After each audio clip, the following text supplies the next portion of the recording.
I will now take the sediment for this meeting of the Planning Committee on 16 September 2025. The following members are present: Councillors Alec Allison, Ralph Barker, Arch Buchanan, Ross Clark, Jerry Convery, Margaret Cowie.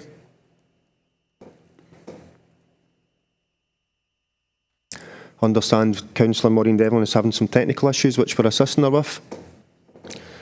Councillors Colin Dewar and Mary Donnelly are present. We have apologies from Councillor Joe Fagan. The following members are present: Councillors Alistair Fulton, Shalene Handybod, Graham Horn, Cal Johnson Dempsey, Ross Lambie. Councillor Martin Lennon is not present. Councillor Leslie MacDonald is present. We have apologies from Councillor David McLachlan. The following members are all present: Councillors Richard Nelson, Norman Ray, John Ross, Graham Scott, David Shearer, Helen Toner and David Watson. Thank you, and I'll pass you back to the Chair for today's business. Thank you very much, Stuart. Just before we get into the agenda items of this morning's business, I would ask members to note that the application referred to at item 8 for the demolition of an agricultural shed and milking parlour and erection of a detached house, garage, workshop and lambing shed and associated works at South Lakefield Farm, Bottom Highway, Chapelton, Straven has been withdrawn at the request of the applicant. I would also ask members to note that I will intend to take items 5, 6 and 7 on the agenda presented together, but I will determine these separately. I'll move into today's agenda items. Agenda item number 1 is any declarations of interest. If there are no declarations of interest, agenda item number 2 then is the minutes of the previous meeting. These are held on the 19th of August 2025. They're submitted for approval as a correct record. Pages 5 to 14 in your pack. I will move these as a correct record. I'll second it, Chair. All agreed? Anyone otherwise minded? We will then move on to agenda item number 3. Agenda item number 3 then is the South Lanarkshire Council planning decision making procedures, and these are on pages 15 to 40, and I'll ask Fraser, please.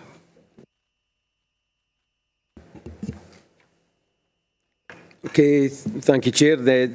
This paper today seeks approval from the Planning Committee for a procedure document that follows on from the revised scheme of delegation that the Council updated and approved in November 2024. The new scheme of delegation was approved by the Council as well as the Scottish Government, and it reflected change in planning legislation.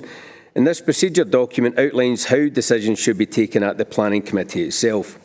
The report provides an explanation of what type of applications are presented to committee, what is dealt with under delegated authority that sits with officers, and the factors that are taken into consideration in reaching a decision. It's hoped that this is a document that is helpful for you as members of the committee, but also provides advice to members of the public on how they can engage in the planning application process. The report also provides information on how representations will be considered and the occasions when predetermination hearings would be appropriate in terms of the legislation and the relevant national guidance. Members will also be aware that a protocol on site visits was distributed around committee members a few months back, and which would now be included within the decision-making procedures. This sets out the format for site visits to ensure the safety of officers, members and the public at site visits, but also stresses that site visits should only be called for when a site is not readily visible from a public location. And as a final point, the document also outlines the routes of appeal that are available should an application be refused planning permission. So in conclusion, it is hoped that this procedure document is of assistance to members and your constituents, and if approved today, we will post the document on the Council web pages, send the link to yourself so it is available for review, and to pass to any parties that make contact with you. Thank you. Thank you, Fraser. I'll open up for any questions or comments, please. Councillor David Shearer. Thank you, Chair. You just turn your mic just towards you a wee bit. David, thank you. That better? Hear me clearer? Thank you. Just on clarification, the site visits, Fraser, you're saying we should have site visits if you can see it from a public place. I find that a wee bit strange, because on the few occasions that we've had site visits, some of them have been, obviously, you can stand on a public pavement and see the site that wants to be developed. But the benefit of having the site visit is you have an officer there with you who explains, here are the pros and cons, here's the regulations that apply, here's why we're maybe recommending refusal or why we're recommending grant. And I think just for members to turn up, stand on a public pavement and look at a site without that information from an officer is lacking. I honestly think if we as a committee decide that it's beneficial to have a site visit, we should still have that ability to have a site visit, even if you can see it from a public place. Thank you, Chair.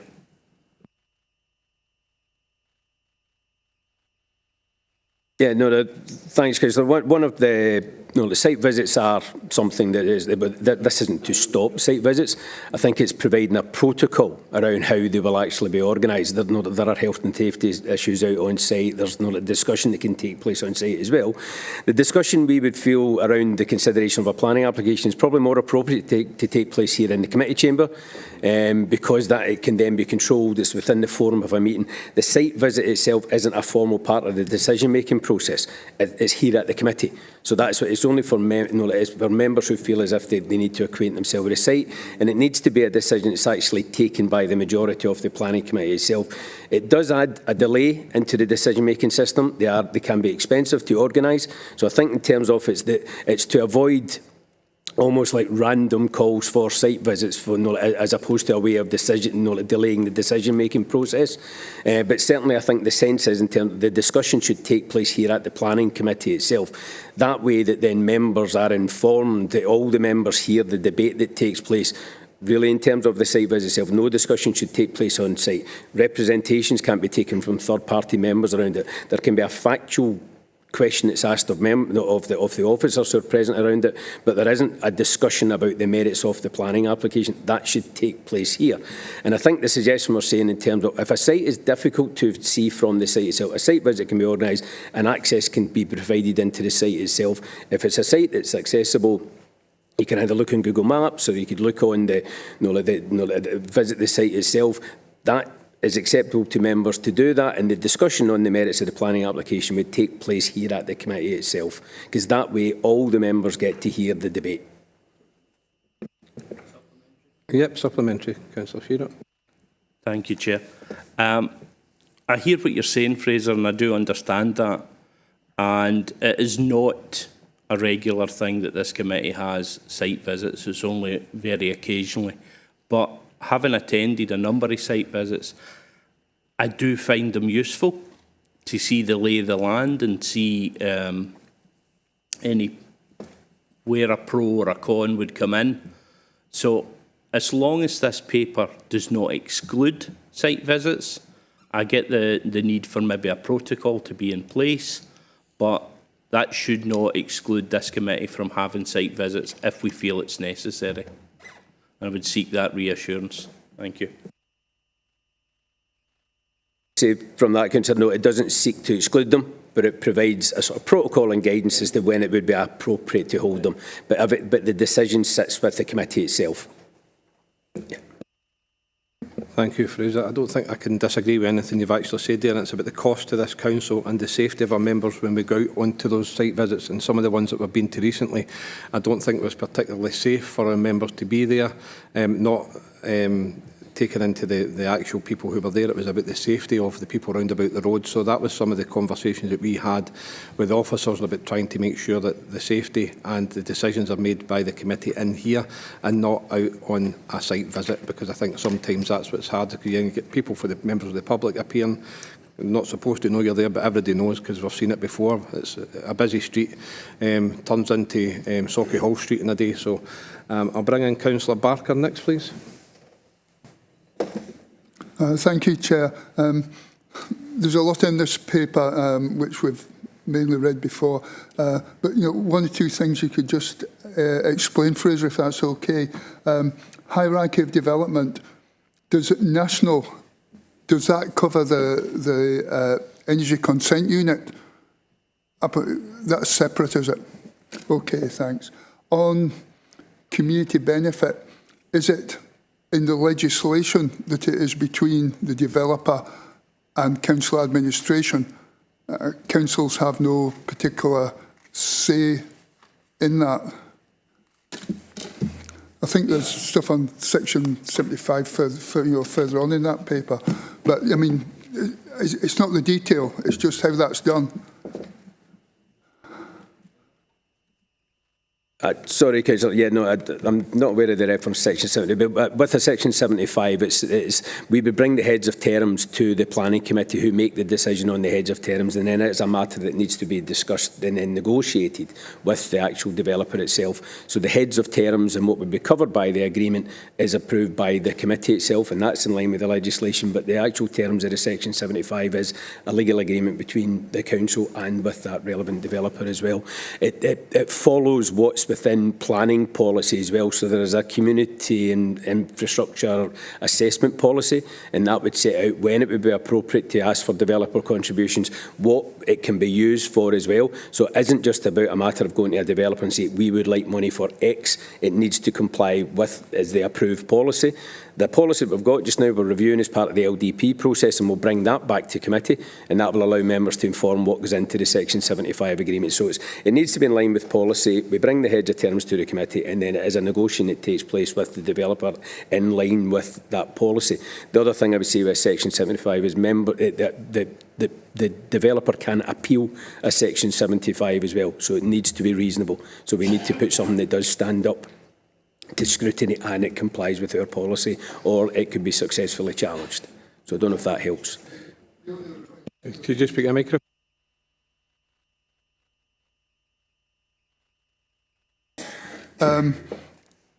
On the delegated powers, and I know it's my fault and other members' fault at times, you know something's going to be to delegated powers, but then it's difficult to see if there have been sufficient representations. So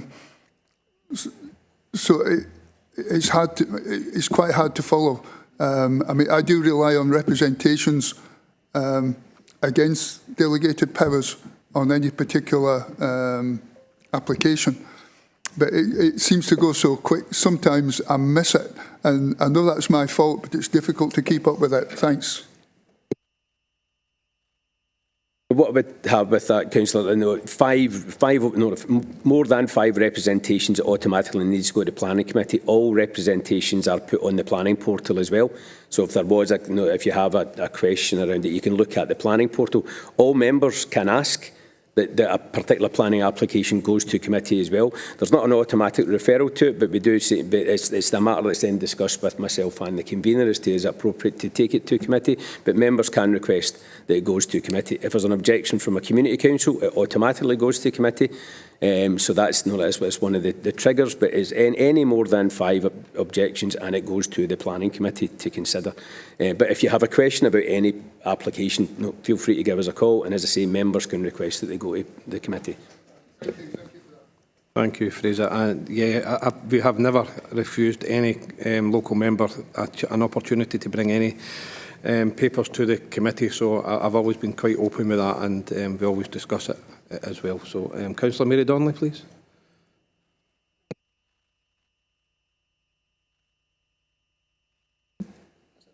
Thank you, Chair. It's just to go back to David's point. I'm wanting to get more comfort on the site visits, Fraser. I know the 2 that we have done in my area actually did give me comfort and being able to take an informed decision, one of which we didn't support, and the other one we made amendments to. And I think that was helpful by a site visit for all members of this planning committee to be able to see it. Me actually ranting at this meeting, well, for a better word, to make my case not to support this planning application, I think wouldn't do justice, but the site visit did do justice, and everybody saw what I was talking about in terms of parking, lorries for delivery, getting up on pavements and things like that. So it actually did bear fruit for the actual visit. So I would like comfort that if we need to have a site visit, that would still be there. That assurance would still be there, Fraser. I'm not saying I would ask for it every time, but just a wee bit comfort. You could just bear with us just for a wee moment. There seems to be a technical issue.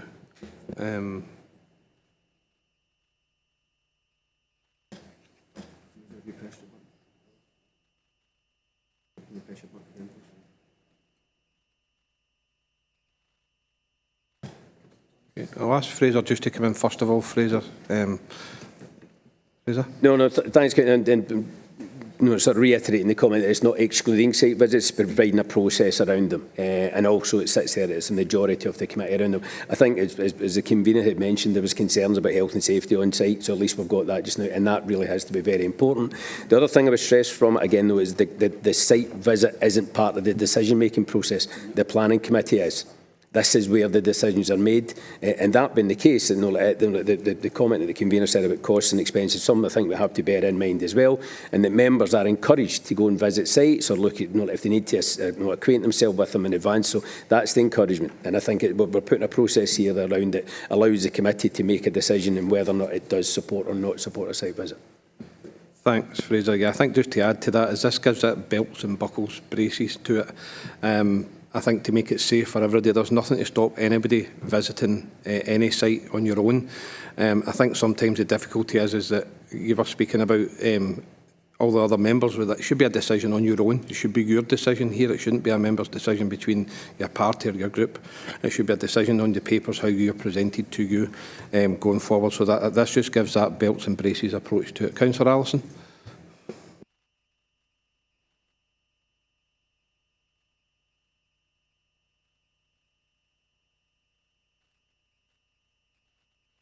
Thanks, Chair. Again, just following on, the only concern I've got regarding the visitation is that you were stipulating that it must not be, you must not be able to see the site from the public road. I think I would like to see that bit taken out, not because I want to see more of these visits or anything. I think what you've both yourself and the Chair have said are perfectly correct. But quite often there can be subtle things to do with access. I seem to remember one not so long ago where it could be seen from the public road, but the nuances of that application did justify a site visit which was happening. So I think I would like to see these words taken out so that if there are particular nuances, anyone could, if the committee decided, or yourselves decided that a site visit was important. The second thing I was going to bring up, I've found it now on page 11. On page 11, it just gives you 21 days from the date of neighbour notification or the expiry of the advert for any objections, recommendations, representations to be made. That seems quite a short period. And I know in the past we have been very flexible about when we allow in. Shouldn't it maybe be reflected in the papers so that that flexibility is there?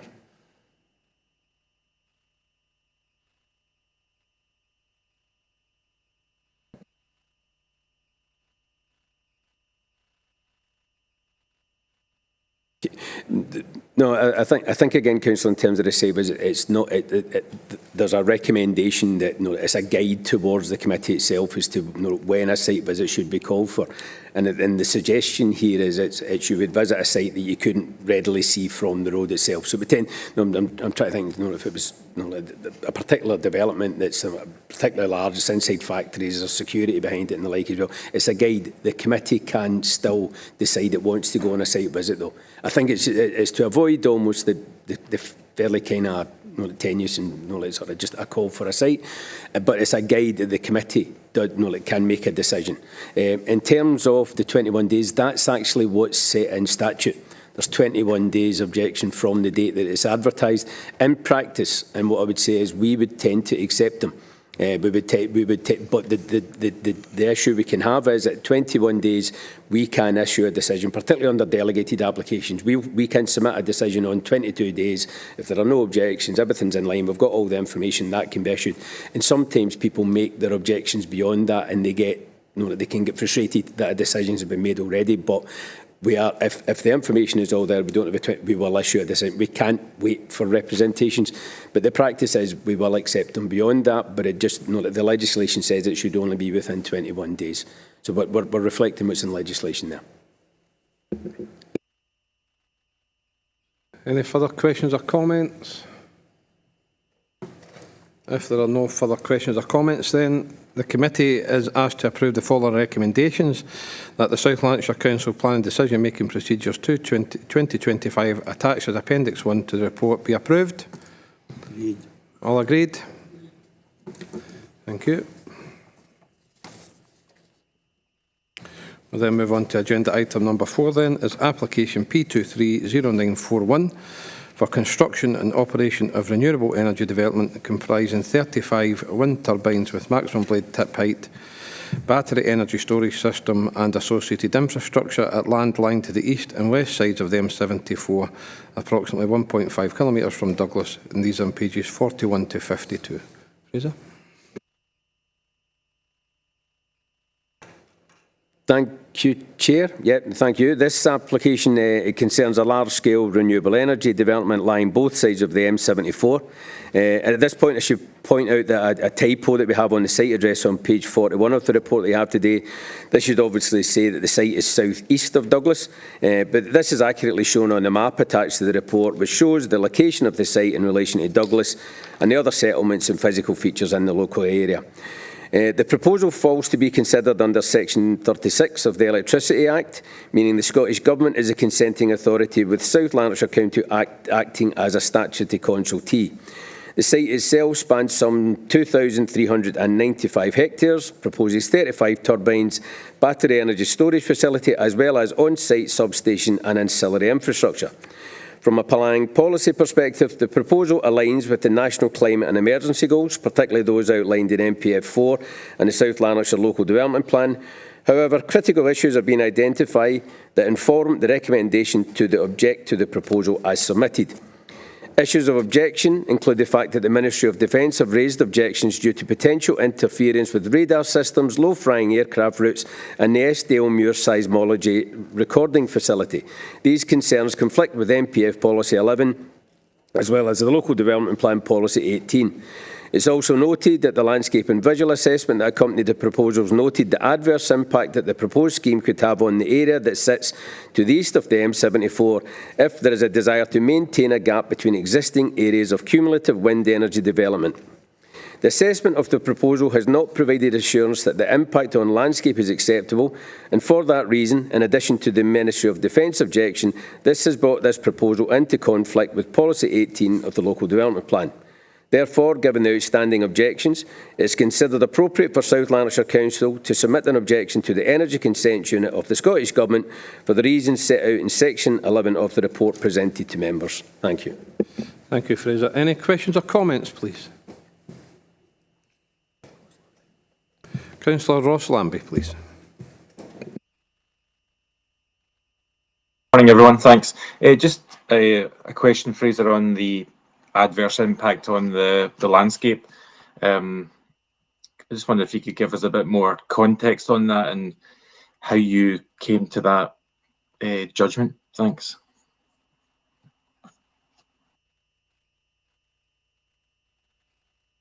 Yeah, no, thanks. No, in that respect, no, we actually engaged with external consultants that provided advice. They assessed the information that was presented to us. They come back with expressing their concerns about the potential impact on the landscape on the area to the west. The application's been with us for a considerable period of time. We sought to negotiate some changes in and around that, but as it stands, the application needs to be considered as it's been presented. The landscape impact and the advice given to us by the consultants brought it into conflict with their policy, and it's a matter that may need to be reviewed through the assessment by the Energy Consent Unit, but as it stands, it sits contrary to the Local Development Plan policy, and we would say with National Planning policy as well. Councillor Lambie, supplementary? Chair. So the council hired a third-party landscape impact assessment. Is that right? Is that on the portal? Just I'm curious just to see it so I can understand where the goalposts are on that. And one other question is on the MOD stuff. Is that sometimes dealt with by condition later by the ECU? Thanks. Regarding the third-party assessment, if it's not on the portal, we'll put it on the portal, Councillor. No, that is information that would inform our decision, so we can put that onto the portal. Regarding the MOD objection, the issues around radar can be addressed by conditions, but not the issue around seismology. So that's what leads to the objection. No, the objection is on both counts just now.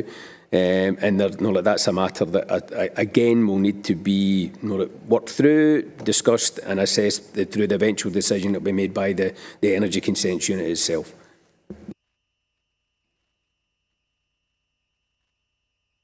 Thank you. Councillor Barker, please. Thanks, Chair. Thanks for that.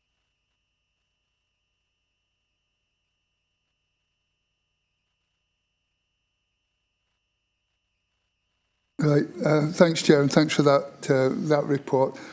Just to mention that an adjacent community council seemed to be encouraging this committee not to object to the ECU, but I take it that is an adjacent community council, not.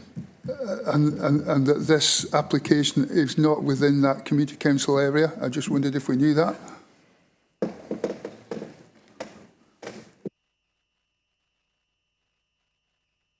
The formal representations from the Community Council would need to be made to the Energy Consents Unit, and from having looked through the information that's on the Energy Consents Unit yesterday, there wasn't an objection come in from any of the community or a representation from a Community Council around that. We're aware that there was a Community Council that had been in touch with members yesterday with with an opinion and a point of view on that, but that's not a matter that we could take into consideration in the assessment today. It was a view that was expressed around. The Community Council is perfectly at liberty to send that around to members as well, but it doesn't change the recommendation we present to you as the committee today. Thank you, Fraser. Any further questions or comments, please? If there are no further questions or comments, then the recommendation for us today is that the Scottish Government Energy Consents Unit is informed that for the reasons stated, South Lanarkshire Council object to the granting of consent under Section 36 of the Electricity Act 1989. I will move that recommendation. I'll second it, Chair. All agreed? Thank you. We'll then move on to agenda item 5, 6 and 7. We'll take these in a block lot and then we'll take the decisions separately.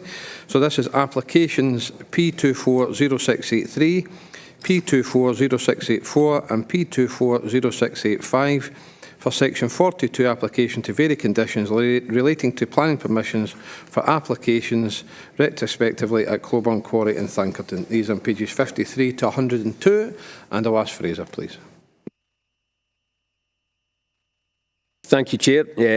As you say, these applications are made under Section 42 of the Town and Country Planning Act. And in dealing with such applications, the Act requires that the planning authority shall consider only the question of the conditions subject to which the planning permission was granted. As such, it is important to note that in assessing these applications, the opportunity does not exist to revisit the principle of the original planning permission. In each of these applications, the need for the proposed variations to the existing planning conditions arises from a recent grant of planning permission under application P24681, granted by committee at the meeting on 19th of August 2025. This earlier planning permission related to an extension to the operational extent of the existing quarry and an associated extension to the time period covered by the original planning permission for the operation of the quarry. The purpose of the proposed variations to the conditions is to allow all of the planning permissions which relate to the operation of the quarry to have a common end date and to allow for appropriate references to be made to the consequential changes to the details of the approved drawings and documents. The reports on each of the individual applications identify the provisions of the development plan which are of relevance to the planning consideration of the proposed variations. And community concerns raised in each of the applications, which included objections from Thankerton and Cothquan Community Council, Carmichael Community Council and Pettinin Community Council, is acknowledged and addressed within the respective reports. In conclusion, it's considered that proposed variation to the specified condition of the 3 existing planning permissions does not undermine the original purpose and intent of conditions, with each of the proposed variations raising no issues of concern when assessed against the relevant provisions of the development plan, and no relevant material consideration have been identified which would outweigh the acceptability of each of the proposals in terms of the development plan. As such, it is recommended that applications should be approved, subject to conditions and the conclusion of legal agreements referred to in the reports. Thank you.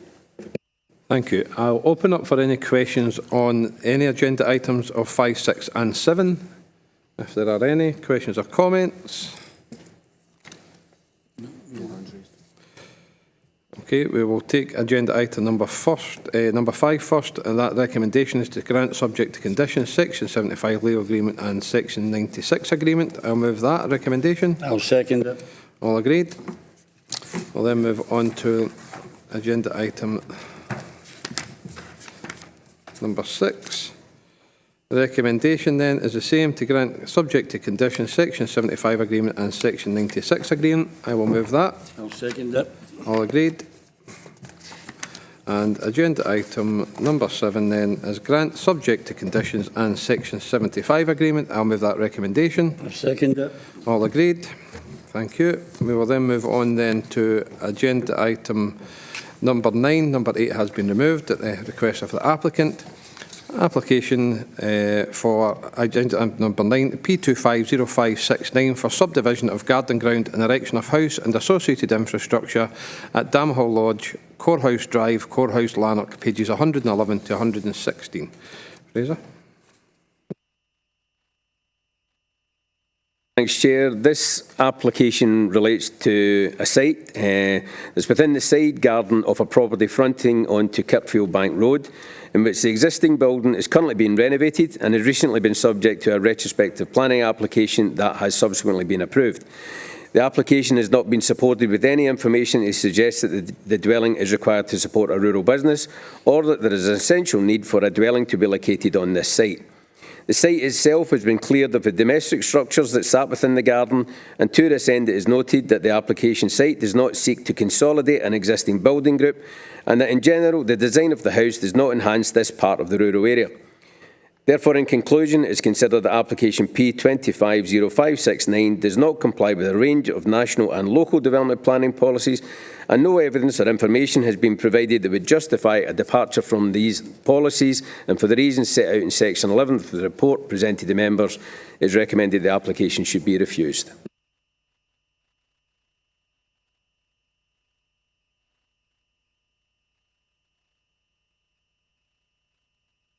Sorry. My Vice Chair's papers are not correct. Any questions or comments, please? If there are no questions or comments, then the recommendation is to refuse. I will move that recommendation. I'll second it. All agreed? Thank you. Agenda item number 10 then, please, is application P250640, and this is for the installation of a tall meteorological mast for a temporary period of up to 5 years at land northwest of Shotcliffe Farm from Elvenfoot to Lead Hills, and these are on pages 117 to 124. Fraser. Thanks, Chair. Yeah, this application seeks consent for a period of 5 years for the installation of a meteorological mast on a hilltop some 2 kilometres south of Shotcliffe Farm. 30 letters of objection have been submitted expressing concerns about the impact of the development and expressing concern that this could be the forerunner for a submission for a development that leads the way to further wind energy proposals. However, in assessing this proposal as submitted against the relevant local and national planning policies, as well as relevant technical, environmental or material considerations, the proposal is acceptable, although it is stressed that this would not prejudge the outcome of any future application that may follow. A range of conditions are attached which will ensure the safety of the mast, as well as its removal at the end of the 5-year period for which consent is sought, and the return of the site to its natural condition. So therefore, for the reasons set out in section 12 of the report and the conditions in section 11, it is recommended that this application should be approved. Any questions or comments, please? If there are no questions or comments, then the recommendation is to grant subject to conditions. I will move. I'll second it. All agreed? Thank you. Agenda item number 11 is application P250662 for construction of electricity substation and associated supported infrastructure at land southeast of Redshaw from Milburn to Abington, pages 125 to 134. Fraser. This application lies in close proximity to the 400 kilovolt Scotland-England interconnector at Redshaw between the B7078 and the M74. Details of the proposal are set out in section 3 of the report, and following consultation and publicity, no objections have been submitted. The proposed development is of national importance, and when assessed against the relevant national and local development planning policies, as well as the relevant material planning considerations, the proposals are acceptable. A range of conditions are set out in section 12 of the report, which will primarily allow the construction of the site to be controlled, because this is expected to last for 6 years. But therefore, subject to the conditions attached and the reasons set out in the conclusion in section 11, it is recommended that application P250662 should be approved. Thank you, Fraser. Any questions or comments, please? If there are no questions or comments, then the recommendation is to grant planning permission subject to the conditions attached to this report. I will move the recommendation. I'll second it. All agreed? Thank you. Agenda item number 12 then. I do not have any items of urgent business. I'm going to ask the clerk to stop the recording of the meeting and wish you all an enjoyable day. Thank you.